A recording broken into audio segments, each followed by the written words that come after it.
My SEL told me that my wedding dress is the worst gown she has ever seen, but my brother's speech revealed her plans to ruin my wedding. My sister-in-law Courtney would not shut up about my wedding dress from the moment she saw it. "That neckline makes you look desperate for attention," she said during my fitting. "The lace looks like old curtains. Are you sure you want to wear something so dated?"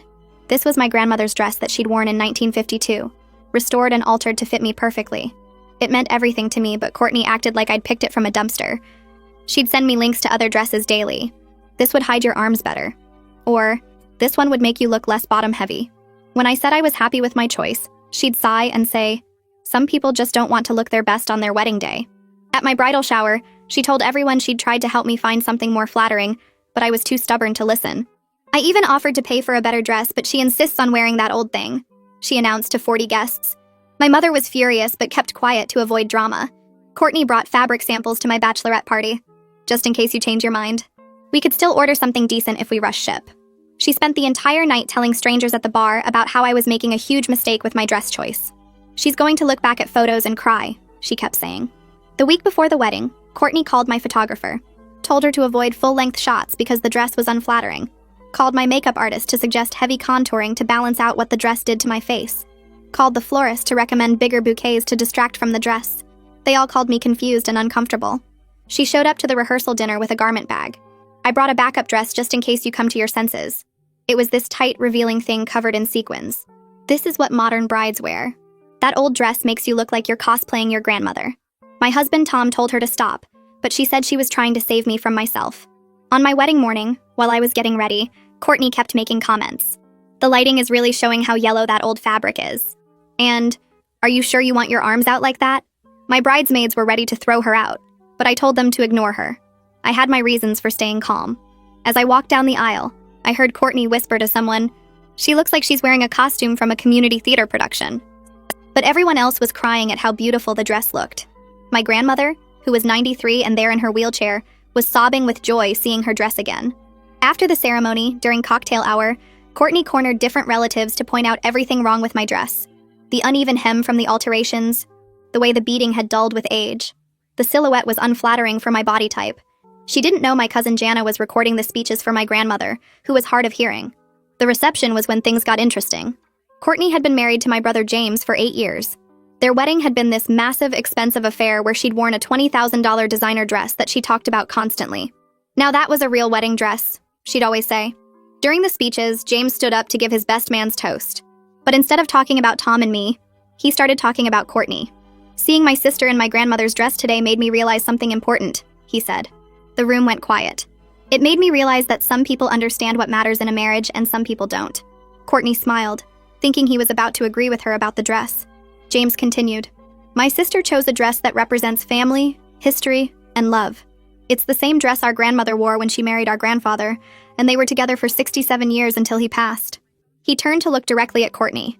"My wife spent our entire wedding planning, obsessed with having the most expensive everything. The dress, the flowers, the venue. She said it was about making memories, but it was really about showing off." Courtney's face was turning red. "That $20,000 dress she never stops talking about? She wore it once. It's sitting in our closet in a bag that costs more than most people's rent. Meanwhile, my sister is wearing a dress that's been worn by the woman who taught us what love actually looks like." He pulled out an envelope. "Courtney, since you're so concerned about appearances and what people wear, maybe you should know that everyone here has been talking about your outfit today." She looked down at her dress, a white lace cocktail dress she'd worn to my wedding.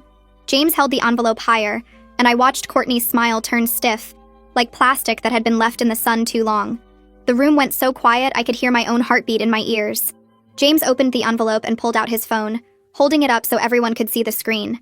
"Inside this envelope are screenshots that Jana took during cocktail hour," he said, his voice carrying across the entire reception hall. "Recordings of my wife telling 3 different relatives that my sister looks like she's wearing a costume from a community theater production."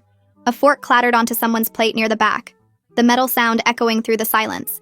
I saw heads turning, people leaning toward each other to whisper. Courtney's face went from red to white in about 2 seconds flat. She pushed her chair back so fast it scraped against the floor, and her white lace dress caught the light from the chandelier as she stood up.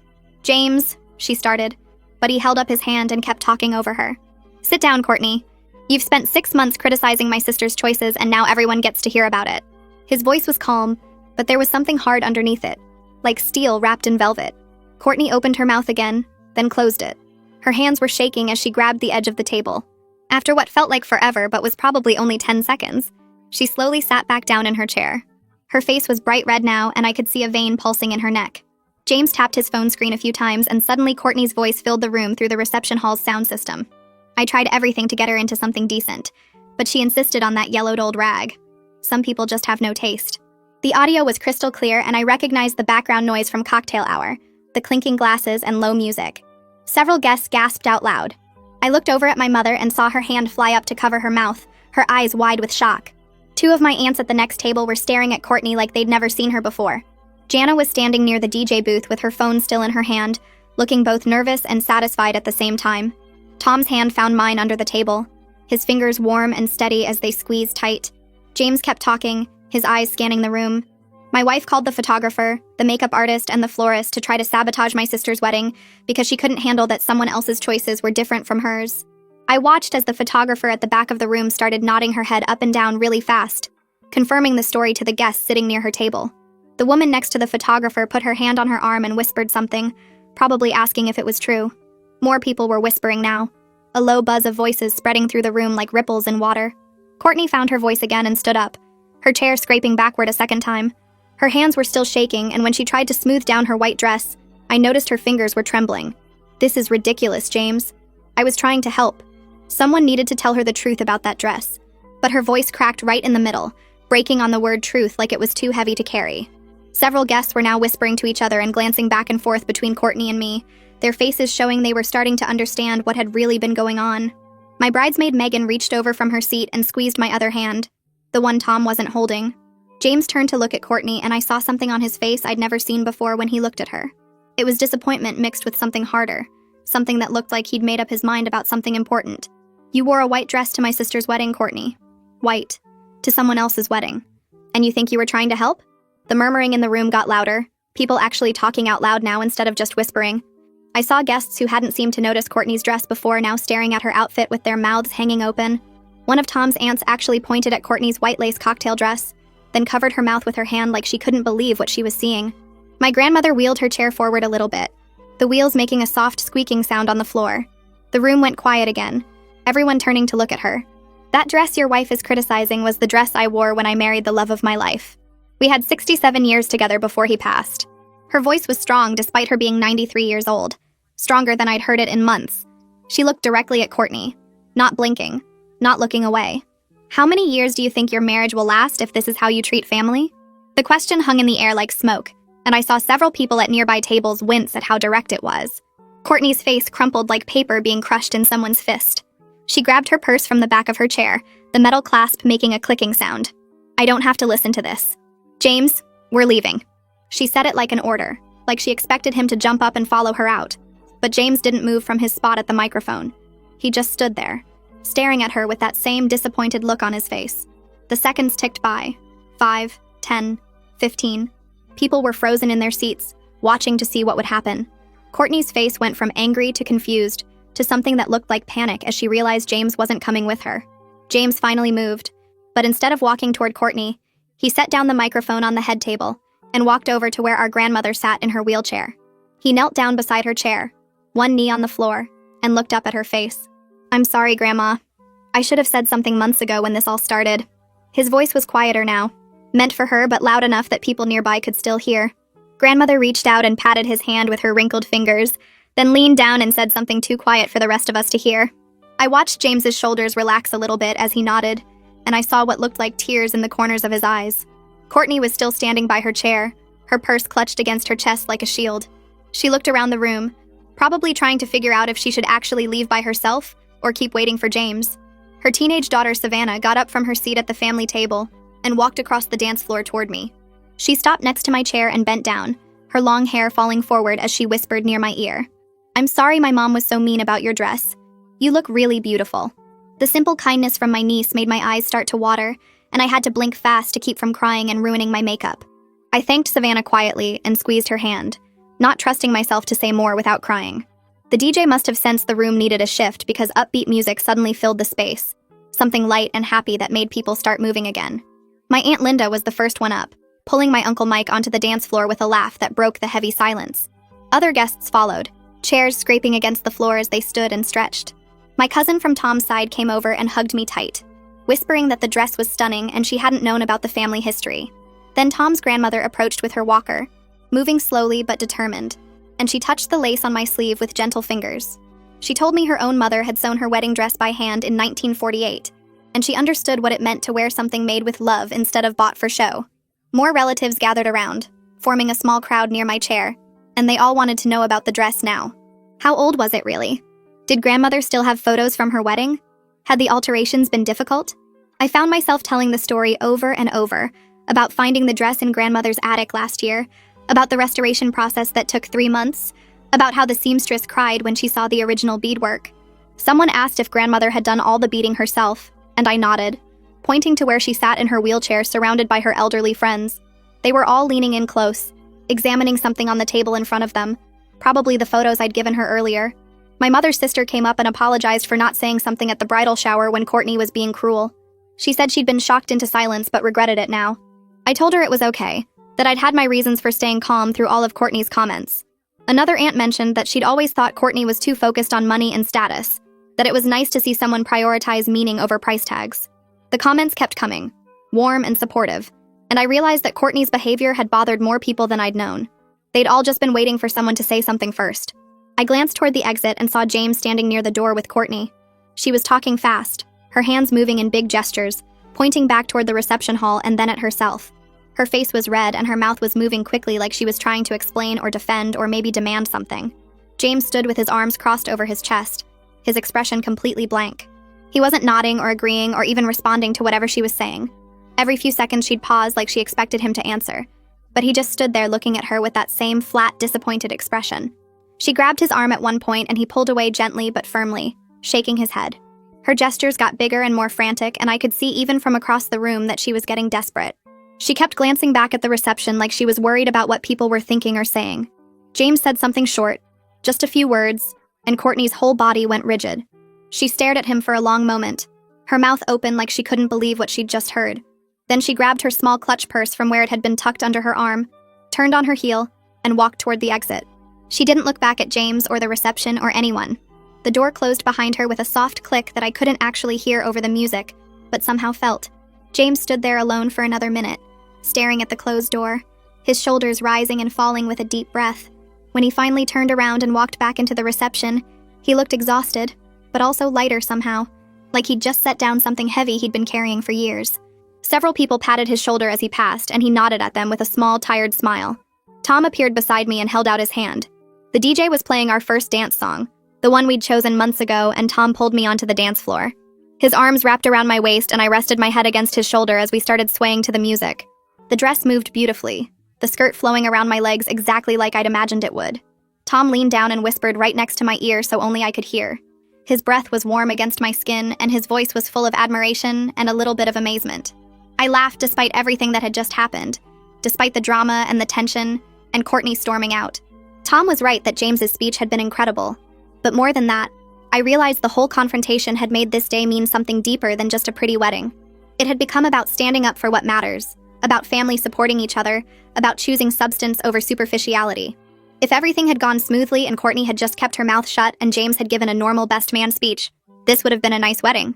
Instead, it became a day when my family actually took a stand for something real. Tom spun me gently, and the beading on the dress caught the lights, throwing tiny sparkles across the dance floor. Other couples joined us, filling the space with movement and laughter, and the mood shifted from tense to celebratory. My mother danced with my father nearby, and she caught my eye and smiled with tears on her cheeks. James danced with Savannah, his daughter looking up at him with obvious pride and relief. The song ended and another started, something faster, and suddenly everyone was dancing and laughing, and the reception felt like an actual party instead of a courtroom. Jana found me when I stepped off the dance floor to catch my breath. She had her phone in her hand and was scrolling through something, her face serious. She pulled me aside to a quieter corner near the windows where the music wasn't quite so loud. She held up her phone and showed me the screen, which displayed a list of audio files with dates and times. There were dozens of them, stretching back 6 months. Jana explained that she had about 45 minutes of recordings total, every single time Courtney had made a comment about my dress at family gatherings. Easter dinner when Courtney told everyone I was making a huge mistake. Mother's Day brunch when she brought fabric samples. The 4th of July barbecue when she cornered my bridesmaids to tell them they should talk me out of wearing the dress. Jana scrolled through the list, showing me dates I'd forgotten, moments I hadn't even known about because I wasn't there. She said James had asked her to document everything after the bridal shower incident, that he'd been building a case this whole time. I stared at the phone, stunned. My brother had been planning this confrontation for months, carefully gathering evidence, waiting for the right moment. Jana said he'd asked her to record today specifically because he knew Courtney would say something during cocktail hour, and he wanted proof. She'd been walking around with her phone recording, capturing Courtney's comments to different relatives. The audio clip James had played during his speech was just a small sample of what Jana had collected. I asked why she'd agreed to do it, and Jana shrugged, saying that someone needed to stand up to Courtney and she was tired of watching her tear me down. She offered to send me the recordings, but I told her I didn't need them. The point had been made. Courtney's behavior was out in the open now, and everyone knew exactly who she was. Mom found me near the cake table a little while later. The cake was 3 tiers of vanilla with raspberry filling. Simple and elegant. Nothing like the 7-tier monstrosity Courtney had at her wedding. Mom's eyes were red like she'd been crying, and she pulled me into a tight hug without saying anything at first. When she finally spoke, her voice was thick with emotion and regret. She said she should have shut Courtney down at the bridal shower, that she was wrong to stay quiet when Courtney was being so cruel in front of 40 guests. I hugged her back and told her it was okay, that sometimes staying quiet is strategic, that I'd had my reasons for not making a scene. Mom pulled back and looked at me with this fierce expression, shaking her head hard. She said no, that some things you don't stay quiet about, and family disrespect is one of them. She should have stood up for me when Courtney announced to everyone that she'd offered to pay for a better dress. She should have said something when Courtney brought those fabric samples to the bachelorette party. She'd been trying to keep the peace and avoid drama, but all she'd done was enable Courtney to keep attacking me. I squeezed her hands and told her I understood, that I wasn't angry at her, that everything had worked out the way it needed to. Mom wiped her eyes and said she was proud of me for staying true to what mattered, for not letting Courtney bully me into changing my choice.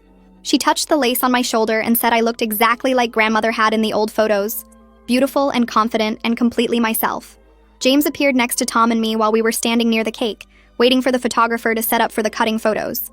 He looked nervous, shifting his weight from foot to foot, his hands shoved in his pockets. He cleared his throat and said he needed to apologize for making a scene at our wedding. He said he just couldn't let Courtney get away with it anymore, especially after she'd worn white. Tom shook his head and put a hand on James's shoulder, telling him there was nothing to apologize for. I agreed, saying that his speech actually made me feel more supported than I'd felt in years. All those months of Courtney's criticism, all those little digs and comments and suggestions that I was making a terrible choice, they'd made me feel alone even though I knew I was right. Having James stand up publicly and validate my choice, having him call out Courtney's behavior in front of everyone, it meant everything. James looked relieved and some of the tension left his shoulders. He admitted he'd been planning the speech for weeks, working on exactly what to say, how to say it. He'd been scared to actually go through with it, worried about what it would mean for his marriage. But seeing Courtney in that white dress had been the final straw. Tom asked if James was okay, if he needed anything, and James said he was fine. Tired, but fine. He glanced toward where Savannah and Nolan were sitting with some other kids, eating cake and laughing. He said he'd deal with whatever came next, but he couldn't regret standing up for what was right. Grandmother called me over to her table with a wave of her wrinkled hand. Several of her elderly friends were sitting with her, women I'd known my whole life as her bridge club and church group. They were all leaning forward in their chairs, looking at me with bright, interested eyes. Grandmother told me to show them the beading on the bodice, that she'd done all of it by hand in 1952. I moved closer and turned slightly so they could see the intricate pattern of tiny beads sewn into the lace. The beads formed delicate flowers and vines that ran across the bodice and down the sides, each one placed with careful precision. Grandmother's friends reached out with gentle, careful fingers to touch the beads. They made soft sounds of appreciation, ooh and ah, commenting on how tiny the beads were and how steady Grandmother's hands must have been. One of them, a woman named Margaret who'd known Grandmother since they were girls, said that nobody makes dresses like this anymore. She said it was real craftsmanship, the kind of work that took patience and skill and love. Another friend asked how long the beading had taken, and Grandmother said 3 months of working every evening after dinner. She'd wanted her dress to be special, something she'd made herself, something that would last. The women nodded in understanding, and one mentioned that she'd sewn her own wedding dress too, back in 1950. They started sharing stories about their weddings, about homemade dresses and small ceremonies and marriages that had lasted 40, 50, 60 years. I stood there listening, surrounded by these women who'd built lives on substance instead of show, and I felt connected to something bigger than just my own wedding day. Savannah approached me carefully, like she wasn't sure if I'd want to talk to her after everything with her mother. She asked quietly if she could take a photo with me, saying she wanted to remember what the dress really looked like, not what her mom had said about it. I smiled and put my arm around her shoulders as someone nearby offered to take the picture with Savannah's phone.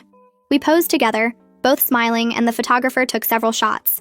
After the photos, Savannah didn't leave right away. She stood there fidgeting with her phone, looking down at her feet. Then she admitted in a rush that her mom had been really stressed lately about money and her dad's job. She thought maybe her mom was jealous that I was having a wedding without going into debt. The words came out fast, like she'd been holding them in and finally had to let them out. I looked at Savannah, really looked at her, and saw how much she'd been carrying, how aware she was of her parents' problems. I thanked her for telling me and said I knew it must be hard being in the middle of everything. Savannah nodded and said she loved her mom, but sometimes her mom said mean things when she was stressed. She asked if I was mad at her mom, and I chose my words carefully. I said I wasn't mad, but I was hurt, and that sometimes adults handle stress in ways that hurt other people. Savannah seemed to understand, and she hugged me quickly before going back to sit with her brother. The information from Savannah stayed with me, making me think about Courtney differently. I'd known James got a pay cut 6 months ago because he'd mentioned it at Easter dinner. That was right when Courtney's criticism had intensified, right when she started sending me dress links daily and calling my vendors. Her comments about expensive dresses and better choices might have been less about my actual dress and more about her own financial regrets. Maybe she was looking at the $20,000 she'd spent on her designer dress, money that was now just sitting in a garment bag in their closet, and realizing they could have used that money for something practical. Maybe watching me have a meaningful wedding without going into debt made her confront choices she'd made 8 years ago. It didn't excuse her behavior, didn't make the months of criticism okay, but it added context that made her seem more human and less like a villain. She wasn't just being cruel for the sake of being cruel. She was projecting her own fears and regrets onto my choices. Understanding that didn't change what had happened, but it did soften something inside me, made me feel less angry and more sad for her. The evening moved forward and I found myself near the dessert table when Nolan came running up. He was 10 years old with chocolate cake smeared on his cheek and that open, honest expression kids have before they learn to hide their feelings. He asked me directly why everyone was mad at his mom. I froze for a second, trying to figure out how to explain adult conflicts to a child who just wanted his family to be okay. I knelt down so I was at his eye level and said that sometimes grown-ups disagree about what's important. His mom and I have different ideas about weddings, about what makes them special. I told him that his mom thought expensive things were important, and I thought family history was important, and sometimes when people have different ideas, they argue. Nolan thought about this for a minute, his face serious. Then he asked if I was still his aunt, and I said of course, always. He seemed satisfied with that answer, and asked if he could have another piece of cake. I laughed and said yes, and he ran off toward the dessert table. The crisis apparently resolved in his mind. I watched him go and wished adult problems could be solved so easily, with simple explanations and permission to eat more cake. I watched Nolan disappear into the crowd of relatives near the cake table, his crisis solved with such beautiful simplicity that I felt a pang of envy. Adults couldn't fix their problems with explanations and permission for dessert.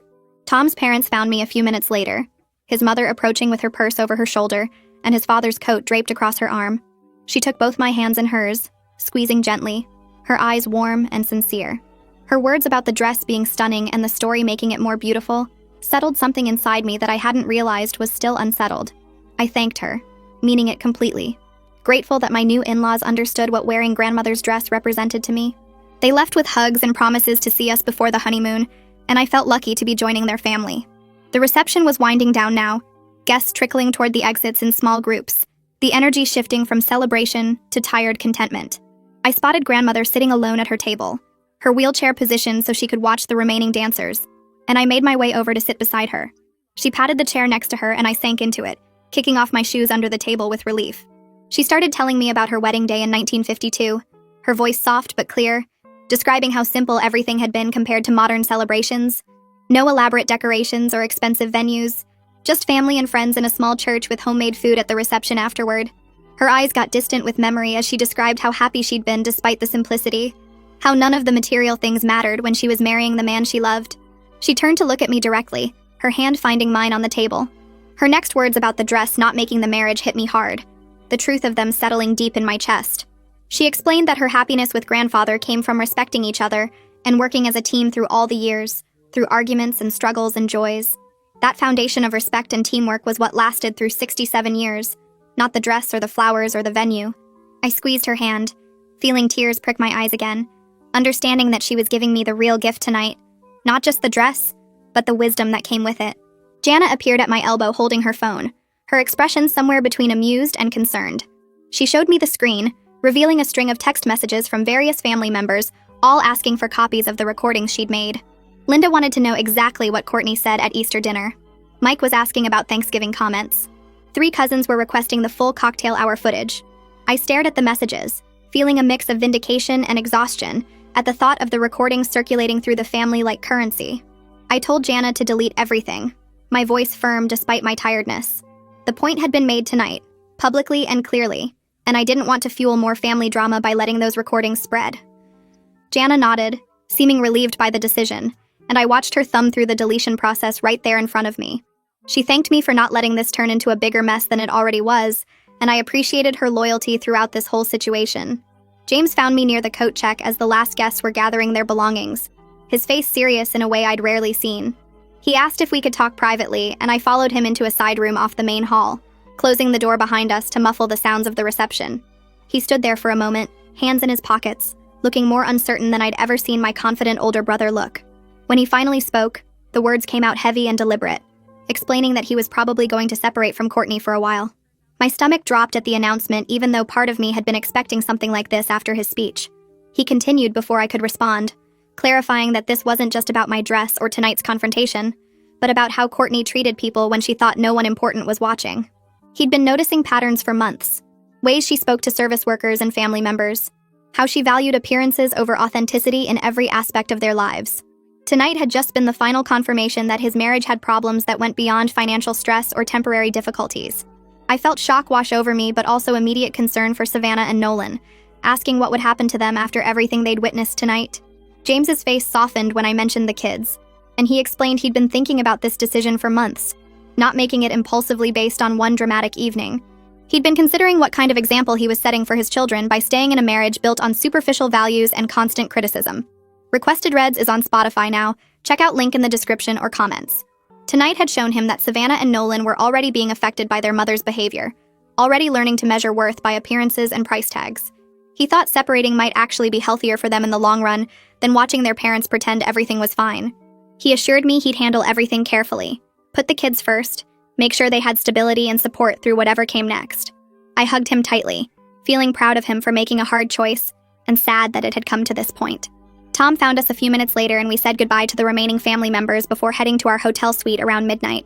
We collapsed onto the bed, still in our wedding clothes, too exhausted to change immediately, just lying there staring at the ceiling. Tom broke the silence by saying this was the most dramatic wedding he'd ever been to, his voice carrying a mix of disbelief and amusement. He turned his head to look at me, a smile playing at his lips, and added that somehow it had been perfect because it was real. No pretending, no fake smiles, just honest feelings and genuine confrontation. I laughed despite my exhaustion, realizing he was right. Our wedding would be memorable not because everything went smoothly, but because it revealed truths that needed revealing. We'd started our marriage with honesty and authenticity, which felt like a better foundation than a perfect facade. I woke up the next morning to my phone buzzing constantly on the nightstand, the screen lighting up with message after message. I grabbed it and scrolled through the flood of texts and calls from family members, my eyes barely open. Most messages were supportive, thanking James for finally speaking up about Courtney's behavior, saying someone needed to address her constant criticism and status obsession. Several aunts and uncles sent long texts about times they'd witnessed Courtney being cruel or dismissive to family members. A few messages were critical, though, saying James had embarrassed his wife publicly and should have handled everything privately like adults. One cousin wrote that airing marital problems at a wedding was inappropriate regardless of the circumstances. The family was clearly divided about whether the public confrontation had been the right approach or a terrible breach of etiquette. I showed the messages to Tom over coffee in the hotel room, and we discussed how split opinions were, how some people valued public honesty, while others prioritized private discretion. My mother called around 9 in the morning, her voice tight with stress and exhaustion. She told me Courtney had shown up at her house at 7 that morning, crying and demanding that Mom make James apologize for humiliating her. Mom had apparently stood her ground, telling Courtney she couldn't make a grown man do anything, and maybe Courtney should think about why James felt the need to say those things publicly. Courtney had left angry, according to Mom, saying the whole family had turned against her, and she was being unfairly blamed for trying to help me make better choices. Mom sounded drained by the confrontation, caught between sympathy for Courtney's distress and agreement with James's assessment of the situation. She asked how I was doing, and I assured her I was okay, that last night had been intense but ultimately freeing. My phone buzzed with a text from James asking if I was okay, and apologizing again for the drama at my wedding. I called him back instead of texting, and we ended up talking for over an hour about everything. His marriage problems, Courtney's insecurities about money and status, his concerns about how the separation would affect the kids. He admitted he'd been unhappy for years but stayed because divorce seemed like failure, like giving up on something he should be able to fix through effort and compromise. Watching me stand firm in my choices about the dress and the wedding had made him realize he'd been compromising his own values to keep peace in his marriage. He'd been prioritizing surface harmony over authentic connection, and it was eating away at who he was as a person. I listened, offering support and understanding, telling him I was proud of him for choosing honesty, even though it was harder than pretending. 3 days after the wedding, my phone rang with Courtney's name on the screen. I almost let it go to voicemail, my finger hovering over the decline button, but curiosity won out, and I answered. Her voice came through immediately, high-pitched and accusatory, telling me I'd destroyed her marriage and turned her children against her. She said Savannah wouldn't talk to her, that her daughter called her mean and critical, that this was all my fault for being stubborn about that stupid dress. I felt anger rise in my chest at her refusal to take any responsibility, at her continued insistence that my dress choice was the problem rather than her behavior. I took a breath and held the phone steady, keeping my voice level even as my heart hammered against my ribs. Courtney, I didn't destroy your marriage. Your behavior toward me was just a symptom of bigger problems between you and James. And for the record, it's not a stupid dress. It's my grandmother's dress, and it means more to me than any designer gown ever could. The line went dead before I finished the sentence. She'd hung up on me. I stared at my phone screen showing the ended call, then set it down on the kitchen counter and pressed my palms flat against the cool granite. Tom walked in carrying grocery bags and took one look at my face. He set the bags down and came over, wrapping his arms around me from behind. I leaned into him, letting out a long exhale. She called, I said quietly. Tom's arms tightened. What did she say? I turned to face him. That I destroyed her marriage and turned Savannah against her. That it's all my fault because I was stubborn about the dress. Tom shook his head slowly. You know that's not true, right? James made his own choice based on years of problems, not one dress at one wedding. I nodded, but my stomach still twisted with guilt. We were supposed to leave for Hawaii in 2 days. The honeymoon we'd been planning for months. But now James was separating from his wife. The kids were caught in the middle and my whole family was in chaos. How could I just fly off to a beach resort and pretend everything was fine? Tom must have read my expression because he pulled out a chair at the kitchen table and sat down, gesturing for me to do the same. You're thinking about canceling the trip, he said. It wasn't a question. I sat across from him, twisting my wedding ring around my finger. Maybe we should postpone, just until things settle down a bit. James might need support, and Mom is stressed, and the kids. Tom reached across the table and took my hand, stopping the nervous ring spinning. Your brother is an adult making his own choices. You being stressed and available won't change anything. He has his own apartment, his own lawyer, his own path to figure out. We can't fix his marriage. I wanted to argue, but Tom kept going. We've been planning this honeymoon for 8 months. We both took time off work. The resort is paid for. And more importantly, we deserve to start our marriage with time for just us, not jumping straight into family crisis mode. He squeezed my hand. James would tell you the same thing if you asked him. I knew Tom was right, but it still felt wrong to leave. Like I was abandoning everyone when they needed me most. But what would staying actually accomplish? I couldn't make Courtney take responsibility for her actions. I couldn't make James's separation easier. I couldn't fix years of marriage problems in a few days. Tom stood up and started unpacking the groceries, giving me space to think. I watched him put away milk and bread and vegetables, these simple domestic actions that represented our new life together. This was what mattered, building our partnership, not getting sucked into drama that wasn't ours to solve. My phone rang again and I jumped, but this time it was grandmother's number on the screen. I answered immediately. Hi, Grandma. Her voice came through warm and familiar. Hello, sweetheart. I was hoping you could visit before you leave for your trip. I have something I want to show you. I agreed to come by that afternoon and hung up feeling both curious and concerned. Grandmother didn't usually ask for visits with such purpose behind them. Tom drove me over to her house a few hours later, the small brick ranch where she'd lived since grandfather died 5 years ago. She was sitting in her favorite armchair by the window, surrounded by old photo albums spread across the coffee table and side tables. The afternoon sun streamed through the lace curtains, making the dust motes dance in the air. I kissed her papery cheek and settled onto the couch beside her chair. She smiled at me, her eyes bright despite her age. I want to show you something, she said, reaching for one of the albums. Her hands shook slightly as she opened it, flipping through pages until she found what she wanted. Here, our 50th wedding anniversary. The photo showed grandmother and grandfather at a party, surrounded by family and friends. They were both smiling, their hands clasped together on the table between them. Grandmother looked radiant in a blue dress, grandfather handsome in his suit. But what struck me most was the way they looked at each other in the photo, like they shared a private joke no one else could hear. See how happy we look? Grandmother's finger traced over the image. That happiness came from choosing each other every day, even when it was hard. She turned more pages, showing me photos from different years. Christmas mornings with young children, backyard barbecues, quiet moments on their porch. People think long marriages are about finding the perfect person, and then it's easy. But that's not how it works. She closed the album and looked at me directly. Your grandfather and I argued about money more times than I can count. We disagreed about how to raise your father and uncle. We fought about whose family to spend holidays with, about his long work hours, about my volunteer commitments. I'd never heard grandmother talk about their marriage problems before. She and grandfather had always seemed like this perfect example of lasting love. But you were so happy together, I said. Grandmother nodded. We were, because we respected each other's core values even when we disagreed about details. When someone disrespects your values repeatedly, that's not a small thing. That's a foundation problem. She reached over and patted my hand. The dress incident with Courtney wasn't really about the dress. It was about her not respecting what matters to you. James finally saw that pattern clearly, and he realized it extended to how she treated him too. I felt tears prick my eyes. But their kids are going through so much now because of what happened at my wedding. Grandmother shook her head firmly. Their kids are going through this because two people built a marriage on the wrong foundation. Better they see their parents separate and find authentic happiness than watch them pretend for years while resentment grows. You didn't cause this, sweetheart. You just happened to be there when the cracks finally showed. We sat together for another hour while she told me stories about her marriage, the good and the difficult, the compromises and the firm boundaries. By the time I left, I felt lighter, less guilty about the role my dress had played in exposing problems that had existed long before I chose what to wear. That evening, my phone rang again. Aunt Linda this time.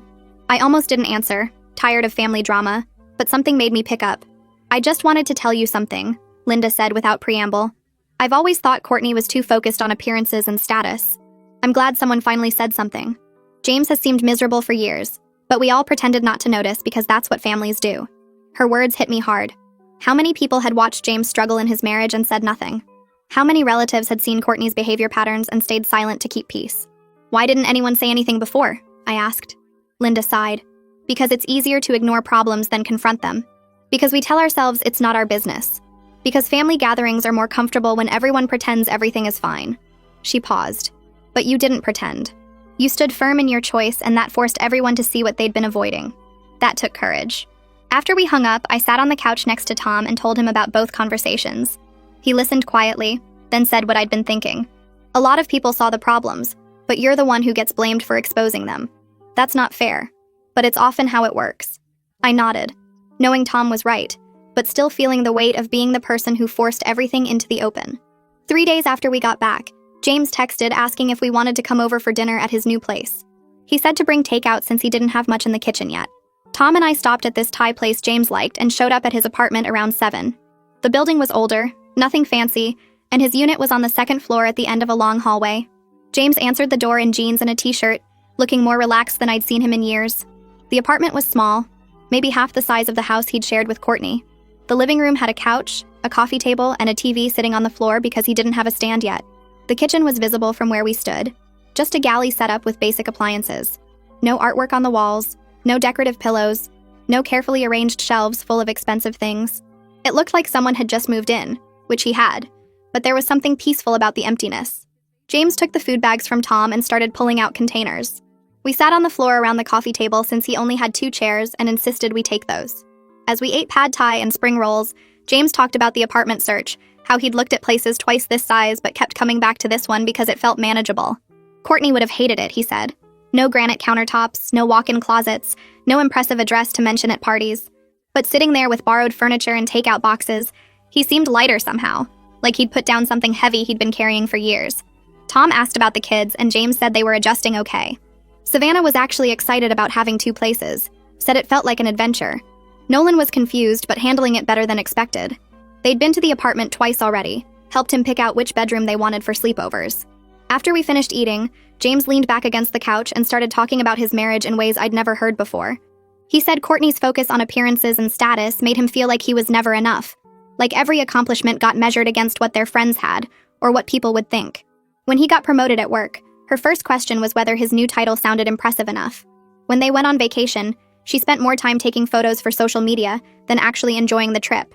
He talked about how exhausting it was, constantly performing for an invisible audience that Courtney seemed to care about more than their actual relationship. Tom listened quietly, occasionally nodding. while I sat there realizing how much James had been hiding. He said our wedding made him see the difference clearly. Watching Tom and me together, seeing how we made decisions based on what mattered to us instead of what looked good, made him understand what he'd been missing. He said we were on the same team with the same values, while he and Courtney had been playing completely different games. The words hit me hard because I'd never thought about my relationship with Tom that way. But James was right. We wanted the same things, cared about the same stuff, made choices that reflected shared priorities. James and Courtney had been moving in opposite directions while pretending they were together. Before we left that night, James hugged me tight and thanked me for standing firm about the dress. He said if I'd given in to Courtney's pressure, he might have convinced himself that compromising your values for peace was normal, that everyone had to do it. But seeing me refuse to budge made him realize he'd been compromising too much for too long. A week later, Savannah called me asking if we could meet for coffee. Her voice sounded serious, more grown up than her 16 years. We met at this cafe near her school, one of those places with mismatched furniture and local art on the walls. Savannah ordered some complicated drink with extra shots and sat across from me looking tired. She said she'd been thinking a lot about her parents' marriage and what she wanted in her own future relationships. She talked about watching them fight for years, how it was always about money or appearances or what other people thought. She said she didn't want to end up like her mom, always comparing and criticizing, never satisfied with what she had. She wanted to be like me and Grandma, knowing what mattered and sticking to it even when people disagreed. I felt my throat tighten listening to her, this teenager who'd watched her family fall apart and was already trying to learn from it. But I also didn't want her to completely hate Courtney, to only see the bad parts and miss the complexity. I told her that her mom had good qualities too. She was organized, determined, hardworking. She could plan events that ran perfectly, manage complicated schedules, get things done that other people gave up on. Sometimes people's strengths became weaknesses when they got applied to the wrong things. Courtney's drive and attention to detail were great for her job, but when she turned that same intensity toward controlling how everyone else lived, it became destructive. Savannah nodded slowly, seeming to think about this. She said she knew her mom wasn't all bad, that there were good memories mixed in with the difficult ones. But she also said it was hard to remember the good parts when the bad parts had gotten so loud. We talked for another hour about relationships and values and how to know what really matters. By the time we left, Savannah seemed a little less burdened, like talking it through had helped her sort out her feelings. 2 weeks after the wedding, Mom hosted a small family dinner at her house. Just her, me, Tom, James, and the kids. Courtney wasn't invited, which felt both necessary and sad. Mom had set the dining room table with her nice dishes, made a big pot roast with all the sides. Nolan ran around showing Tom his new video game while Savannah helped carry food to the table. During dinner, we talked about upcoming holidays and how to handle family gatherings with James and Courtney separated. Mom suggested alternating holidays, making sure the kids got time with both parents without forcing James and Courtney into the same room. James said Thanksgiving was coming up in a few months, and he wanted to start thinking about it now, rather than waiting until the last minute. Everyone agreed that the kids' comfort came first, that we'd keep adult drama separate from family celebrations. Savannah looked relieved when we said that, like she'd been worried we'd force her to pick sides or referee between her parents. Halfway through dinner, Nolan put down his fork and looked at me with those big, serious eyes kids get when they're about to ask something important. He asked if I was mad at his mom. The table went quiet, and I could feel everyone watching me, waiting to see how I'd handle it. I chose my words carefully, keeping my voice calm and gentle. I told him I wasn't mad, that his mom and I just saw things differently. Sometimes adults disagreed, and that was okay. What mattered was that everyone in this family loved him and Savannah very much, that nothing between the grown-ups changed how much we cared about them. Nolan seemed satisfied with that answer and went back to his food, asking Tom about the video game again. Mom caught my eye across the table and smiled, a small nod that said I'd done okay. After dinner, while Mom and Savannah cleared dishes, James pulled me aside in the kitchen. He said handling Nolan's question like that meant a lot, that he'd been worried about how to help the kids process everything without turning them against their mother. I told him the truth, that I wasn't trying to be a saint. I just genuinely didn't want the kids caught in the middle of adult problems they didn't create. Over the next few weeks, Tom and I started settling into married life for real. The wedding drama faded into the background as we focused on building our future together. We spent weekends looking at houses, talking about which neighborhoods we liked and what we could afford. Tom wanted a garage for his tools, and I wanted a yard for a garden. We talked about career goals, whether I should apply for that promotion at work or wait another year. We talked about maybe having kids someday. Not right away, but eventually. The dress incident felt like it was becoming family history rather than a fresh wound, something that had happened and mattered, but wasn't defining our daily lives anymore. We framed one of the wedding photos and put it on our bookshelf, me in Grandma's dress with Tom's arm around my waist, both of us laughing at something someone had said right before the photographer clicked. Looking at it made me happy instead of stressed, which felt like progress. 6 weeks after the wedding, James called while I was making dinner. His voice sounded tired but certain when he told me he'd filed for divorce. He said he'd tried counseling with Courtney, gone to 3 sessions with a therapist who specialized in marriage problems. But Courtney spent the whole time insisting everyone else was wrong, and she was just trying to help. She couldn't see how her behavior affected people, couldn't accept that her constant criticism and focus on appearances had damaged their relationship. The therapist finally told them that counseling only worked when both people were willing to examine their own behavior, and Courtney wasn't there yet. So James filed the papers, hired a lawyer, started the legal process of ending an 8-year marriage. He sounded sad but certain, which told me this was the right decision for him, even though it was hard. The next day, I got an email from Courtney. The subject line just said, "You need to read this," and I almost deleted it without opening. But something made me click, maybe curiosity or maybe just wanting to know what she had to say. The email was long, at least 3 pages of single-spaced text. It started with blame, saying I'd destroyed her family by being stubborn about a dress. Then it moved into justification, explaining how she'd only been trying to help me look my best, how she had experience with weddings and knew what worked. Toward the end, there was a tiny bit of acknowledgement that maybe she'd come on too strong about the dress. She didn't actually apologize, didn't say she was sorry for calling my vendors or wearing white or any of the specific things she'd done. But she did say she didn't mean to cause problems, that she never wanted things to end up this way. It wasn't the accountability I'd hoped for, but it was something, a small crack in her wall of defensiveness. I showed the email to Tom that night, reading parts of it out loud while we sat on the couch. He listened to the whole thing without interrupting, then said what I'd been thinking. Responding would just restart the conflict cycle. Courtney wasn't ready to really hear me, wasn't at a place where she could accept feedback or take responsibility. I didn't owe her emotional labor right now, didn't have to educate her or help her understand.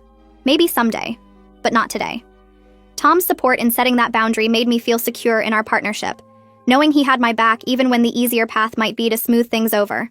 I closed the email without responding, moved it to a folder in case I needed it later, and let it go. 2 weeks after I closed that email, Mom called early one morning.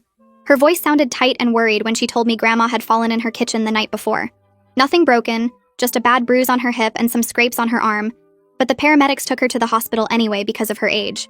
Mom said Grandma was stable and resting, but they wanted to keep her overnight for observation. I threw on clothes and drove straight to the hospital, my hands gripping the steering wheel too hard. Tom met me there after his morning shift, finding me in the waiting room staring at nothing. When they finally let us back to see her, Grandma was sitting up in bed looking annoyed at all the fuss. She waved away my concern and said she'd just gotten dizzy reaching for a coffee mug, that it was nothing serious. But seeing her in that hospital bed with an IV in her thin arm made something click in my brain. She was 93 years old. She wouldn't be here forever, no matter how much I wanted to believe she was invincible. I sat in the chair next to her bed and took her hand carefully, avoiding the tape holding her IV in place. The words came out before I really planned them, thanking her again for the dress and for showing me what a real marriage looked like. She squeezed my fingers with surprising strength and smiled at me with those clear blue eyes. The dress had been through quite a journey, she said. It saw her through 67 years with Grandpa, all the good times and hard times, and now it was helping me start my own marriage. Maybe someday I'd pass it to my daughter or niece, she added, and the dress would keep going through the family. That idea hit me hard, thinking about the dress continuing for generations, carrying all that history and love forward. My eyes got wet and I had to look away for a second. Grandma patted my hand and told me not to cry, that she was fine and would be back home tomorrow. The doctors released her the next afternoon with instructions to use a walker for a few weeks and be more careful. Mom set up a schedule so someone checked on Grandma every day, and I took 2 afternoons a week to visit and help around her house. 3 months rolled by faster than I expected. James called one Saturday while Tom and I were grocery shopping to tell me about someone he'd been seeing for a few weeks. A teacher named Megan who worked at the elementary school near his apartment. Someone a mutual friend had introduced him to at a barbecue. His voice sounded lighter than it had in years when he described her. She was kind and down to earth, he said, not worried about status or appearances. When he mentioned my wedding, she'd thought it was cool that I wore Grandma's dress instead of buying something new. She said it showed I knew who I was and didn't need validation from anyone else. That comment made James realize how different Megan was from what he'd been living with for 8 years. I met her 2 weeks later when James brought her to a family dinner at Mom's house. Megan showed up in jeans and a sweater, no makeup except some lip gloss, and she hugged everyone like we were already friends. She asked Grandma questions about the dress and listened to the whole story with genuine interest. By the end of the night, even Mom was smiling and relaxed around her. Tom whispered to me while we were doing dishes that James looked happier than he'd ever seen him. November came and Tom and I decided to host Thanksgiving at our apartment. We invited James, Megan, the kids, my parents, and Grandma. The space was small, but we made it work, squeezing a folding table next to our regular dining table and borrowing chairs from neighbors. Courtney had the kids for Christmas this year as part of the custody arrangement, so Thanksgiving was our holiday with them. Savannah arrived early to help me in the kitchen, chopping vegetables while I prepped the turkey. She seemed more relaxed than she'd been at the wedding, less tense around the shoulders. While we worked, she told me she was glad her parents had separated. It was hard sometimes, going back and forth between houses and dealing with her mom's moods, but both her parents seemed happier now. Her dad smiled more, and her mom had stopped the constant criticism, at least around the kids. Nolan ran around the apartment with too much energy, excited about the food and the family gathering.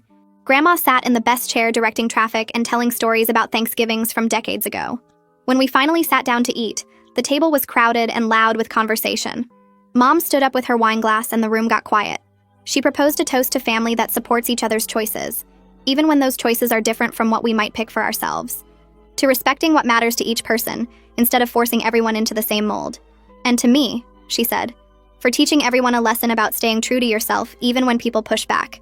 Everyone raised their glasses, and I felt this wave of gratitude wash over me. The family had changed shape over the past few months, but it felt more honest now, more real. Early December brought a package to our door. The wedding photos had finally arrived after weeks of editing and processing. I spread them across our coffee table and just stared for a while. The photographer had captured everything perfectly. The delicate beading on the bodice caught the light in dozens of shots, showing the intricate handiwork Grandma had done in 1952. The way the dress moved as I walked down the aisle, the elegant lines of the silhouette, the vintage lace that looked soft and romantic instead of old and dated. There were close-ups of details I'd never really noticed before. Tiny seed pearls sewn into the hem, the way the fabric gathered at the waist. Photos of me and Grandma together at the reception, her face full of joy and tears, my hand on her shoulder as we looked at each other. I spent an entire evening going through every image, reliving the day without all the drama Courtney had tried to create. Tom came home from work and found me surrounded by photos, and we went through them together, picking favorites for frames and social media. I decided to make a special album just for Grandma, filled with close-ups of the dress and photos of us together. It took me 3 days to arrange everything perfectly, adding little notes about what was happening in each photo and which parts of the dress she'd worked on herself. When I brought the album to Grandma's house the following week, she cried happy tears. She held the album carefully, turning each page slowly, touching the photos with gentle fingers. This was exactly how she remembered the dress looking on her wedding day, she said. I'd honored its history while making it my own, adding my own story to the dress without erasing hers. We sat together for over an hour going through the album, and she told me stories I'd never heard before. How she'd sewn each bead by hand over 3 months, working by lamplight after dinner. How she'd chosen that particular shade of ivory because it reminded her of magnolia blossoms. How nervous she'd been walking down the aisle in it, worried she'd trip on the hem. Her grandfather had walked her down the aisle because her father had passed away 2 years earlier, and she'd cried through the whole ceremony. Hearing these stories made the dress feel even more precious, like I was carrying not just fabric and beads, but actual memories and moments from her life. A few days before Christmas, James called with an unexpected message. Courtney had reached out to him asking if I'd be willing to meet her for coffee. She wanted to talk, he said, though he wasn't sure exactly what about. I felt my stomach tighten at the idea. Part of me wanted to just say no and avoid the whole situation. But Tom heard the conversation and encouraged me to at least listen to what she had to say. I didn't have to forgive anything or forget what happened, he said, but maybe there was a chance for some kind of peace. After thinking about it for a day, I agreed to meet, but only in a public coffee shop, and only for an hour. I texted James the details and he passed them along to Courtney. The coffee shop was busy when I arrived, full of people doing last-minute holiday shopping and meeting friends. I spotted Courtney at a corner table, her hands wrapped around a mug. She looked different from at the wedding. Thinner maybe, or just tired. Less put together than usual, wearing a plain sweater instead of her usual designer clothes. I sat down across from her and waited for her to start talking. The first few minutes were awkward, both of us stirring our drinks and not making eye contact. Then she started explaining that she'd been going to therapy since the separation, working through some stuff with a counselor. She was starting to understand why she'd been so focused on my dress, why it bothered her so much that I chose something old and meaningful instead of expensive and new. Her voice was quiet, and she kept her eyes on her coffee while she talked. She said she'd built her whole identity around that expensive wedding 8 years ago, spent so much money and energy making everything perfect and impressive. When her marriage started failing anyway, when all that money and effort didn't create lasting happiness, she couldn't handle seeing me choose meaning over money. It made her feel like she'd wasted everything on the wrong things. I listened without interrupting, watching her face as she talked.